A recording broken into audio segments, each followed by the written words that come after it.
तो इसमें जैसे कई बार स्क्रिप्चर्स में वो हमें कहा जाता है कि पहले ब्रह्मचर्य आप पालन करें, फिर गृहस्थ आश्रम, फिर वानप्रस्थ, तो फिर संन्यास। तो व्हाई डू यू थिंक कि ये चीज़ लोगों में है कि स्पिरिचुअलिटी यंग एज में क्यों नहीं हो सकती है, और क्यों हम स्पिरिचुअल नहीं हो सकते हैं? तो डू यू थिंक कि कुछ मिथ है स्पिरिचुअलिटी को लेकर के, कुछ मिथ हैं जो लोगों के मिसकंसेप्शन है? आई What think do you think? सबसे बड़ा मिथ है हाँ, जो आप भी अगर पॉडकास्ट अपलोड करेंगे तो कमेंट सेक्शन में आ सकते हैं। जी तो मैंने जब शुरुआत करी थी तो मुझे सबसे ज़्यादा अगर क्रिटिसिज्म मिला था जिस चीज़ के लिए कि अगर आप कथा कर रहे हैं या अगर आप स्पिरिचुअल हैं तो आप इसे नॉर्मल क्यों है। हाँ, मतलब आपने सब कुछ छोड़ा क्यों नहीं है? हाँ, आपने सब कुछ छोड़ा क्यों नहीं है, या हाँ। एप्पल वॉच क्यों पहन रहे हैं, या Yes. आपने ऐसे क्यों ये क्यों पहना है, ये ब्रांड क्यों यूज़ किया है। And I am like spirituality बाहरी चीज़ें नहीं है, इंटरनली आप क्या चेंज लाते हैं वो है। तो एक सबसे बड़ा मिसकंसेप्शन है कि स्पिरिचुअल होने के लिए आपको सब छोड़ना पड़ेगा। आपको काम छोड़ना है, आपको पैसा छोड़ना है, आपको अपनी इच्छाएं छोड़नी है, और वो स्पिरिचुअलिटी नहीं होता, वो वैराग्य हुआ। जब आप वैरागी बन चुके हैं, आपने ये चीज़ अनाउंस करती है कि अब मैं वैराग्य ले रहा हूँ पूरी तरीके Right, से right, संसार से, तब आप वो चीज़ करेंगे। वो स्पिरिचुअलिटी नहीं होती। और इसका मैं एक बहुत बड़ा एग्जाम्पल देती हूँ कि अगर आप स्क्रिप्चर्स की बात करें, गीता जी है, जी, मुझे ऐसा लगता है सबसे बड़े मोटिवेशनल स्पीकर कृष्ण जी ही हुए, या ट्रू। और सबसे बड़ी स्पीच गीता जी है, और वो पूरी स्पीच स्पिरिचुअलिटी के ऊपर है कि ओके, इंटरनली आप क्या चेंज लाते हैं। सुनाया जा रहा है उसको जिसको आगे जाके राजा बनना है, और राजा से ज्यादा लग्जरी किसी के पास नहीं होती है। और उसने गीता जी सुनने के बाद अर्जुन ने सब कुछ छोड़ा नहीं था, उसने राज किया है, उसने एक राजा की लाइफ जी है। तो इसका मतलब वहीं पे आप समझ सकते हैं कि स्पिरिचुअलिटी का लेसन आपको सब कुछ छोड़ना नहीं सिखाता, आपको सबके बीच रहकर वो आप पे हावी ना हो जाए ये सिखाता है। Yes, I think that's a good point. Exactly तो मुझे ऐसा लगता है कि ये सबसे बड़ा मिथ है कि सब कुछ, और इसीलिए लोग इसको फिर आई थिंक ओल्ड एज पे ले गए कि जब आप सब कुछ जी चुके तो आप छोड़ने के लिए रेडी है कि अब तो मैंने रिश्ते भी जी लिए, पैसा भी देख लिया, सब कर लिया, अब मैं आध्यात्म में जाता हूँ। बट आई डोंट थिंक वो यूजफुल होता है।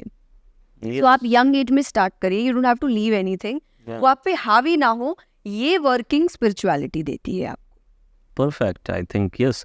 In fact, even when I started my career, I had this belief that if I talk about money, then I will not be a spiritual person, because I also had this curiosity that, what is life, what is existence, what is the purpose, who is God, how I'm connected to the God, what happens after death. So many questions used to, go ahead in my mind. So the seeking was there. So I used to think that कि मैं बहुत spiritual हूँ। तो मैं जब initially programme करने जाता था तो मैं शायद पैसे भी नहीं मांग पाता था, या फिर अपने क्लाइंट से भी पैसे मांगने में दिक्कत रहती थी। आई हैड दिस बिलीफ कि if I ask for money और if I talk about wealth, तो ये चीज़ होगी कि पैसा तो स्पिरिचुअल नहीं है। लेकिन फिर मेरे को भी एक ही रियलाइजेशन आया कि अगर पैसा स्पिरिचुअल नहीं है तो फिर हम दिवाली पे लक्ष्मी जी की पूजा क्यों कर रहे हैं? एग्जैक्टली एक तरफ हम हर दिवाली पे लक्ष्मी जी की पूजा कर रहे हैं, we have assigned goddess for wealth. So what is the problem in wealth creation? Or in fact we have a body, we have a soul, तो it means we have responsibility, कि हमारी responsibility दोनों की तरफ ही equal है, right? So that's a good point, I think. Choose किया है ना ये लाइफ। जैसे Yes. आपने स्टार्ट में बोला कि बताए गए हैं कि पहले ब्रह्मचारी, तो सबसे पहले जो कहते हैं कि विद्यार्थी जीवन एक ब्रह्मचर्य का पालन आपको करना चाहिए। Then you have two parts, it's either गृहस्थ और वैराग्य। लेकिन अगर आप गृहस्थ चुन रहे हो, क्या फैमिली, आप संसार सब चुन रहे हैं, then please live it no properly. ये बीच का रास्ता क्यों अपना रहे हो कि आधा वैराग्य आधा गृहस्थ, ना यहाँ के रह के जा रहे हो ना वहाँ के, और आप फिर खुश भी नहीं है, आप सेटिस्फाइड नहीं है। तो इसीलिए मुझे ऐसा लगता है कि अगर आपने ये चुना है, और मैं कभी भी ना अपने कोई सेशंस में या कथा में कहती हूँ कि आप मोह माया है ये सब आप छोड़ दीजिए, नहीं, मैं कहती हूँ कि आप जो असल सच है याद रखिए। अगर मैं इस लाइफ में जी भी रही हूँ, मैं जो भी कर रही हूँ, मुझे ये पता है कि ये सब सच नहीं है, अल्टीमेट ट्रूथ कुछ और है, और मेरा मेन उद्देश्य काम करने का वो है। पैसा है, फेम है, ये सब बाय प्रोडक्ट्स है, और मुझे पता है वो मुझे मिलेंगे, and I am happy with that कि it's okay, I am working really hard, I deserve that. But मेरा मेन उद्देश्य वो नहीं है कि मुझे इसी के लिए काम करना है। तो स्पिरिचुअलिटी यही है कि वो आपके उद्देश्य को चेंज कर देती है।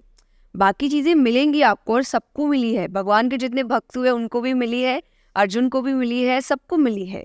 But that does not mean Arjun पहले भी एक वॉरियर था, गीता जी सुनने से पहले और गीता जी सुनने के बाद भी था। ऐसा नहीं कि उसने लड़ाई नहीं करी, राजा नहीं बना।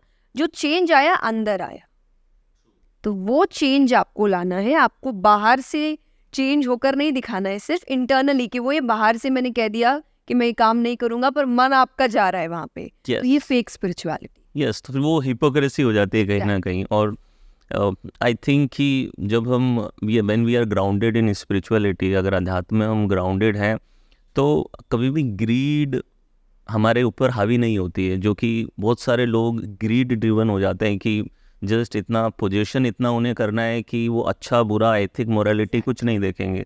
बट अध्यात्म मेरे ख्याल से एक तरीके से वो ग्रीड से हमें प्रोटेक्ट कर लेता है और एक हमें ड्राइव अंदर से पर्पस और मीनिंग और कंट्रीब्यूशन कर रहा होता है। But as a byproduct, as you rightly said, कि ये चीज़ आती है कि मेरी मम्मी एक बहुत अच्छी बात कहती है कि हमारे जीवन में 2 माताएं हैं, सरस्वती माता और लक्ष्मी माता। Fall in love with Saraswati, Lakshmi will automatically follow you. Yes, so that's a very nice point. और आई थिंक कि जो यंगस्टर्स देख रहे हैं उन्हें एक बड़ा काफ़ी इंटरेस्टिंग इंसाइट यहाँ से मिलेगा कि बैलेंस कैसे करें। एंड क्योंकि मैं भी स्ट्रगल किया हूँ तो आई कैन अंडरस्टैंड कि बहुत से लोग इस चीज़ पे स्ट्रगल करते हैं। So nice that you put that point.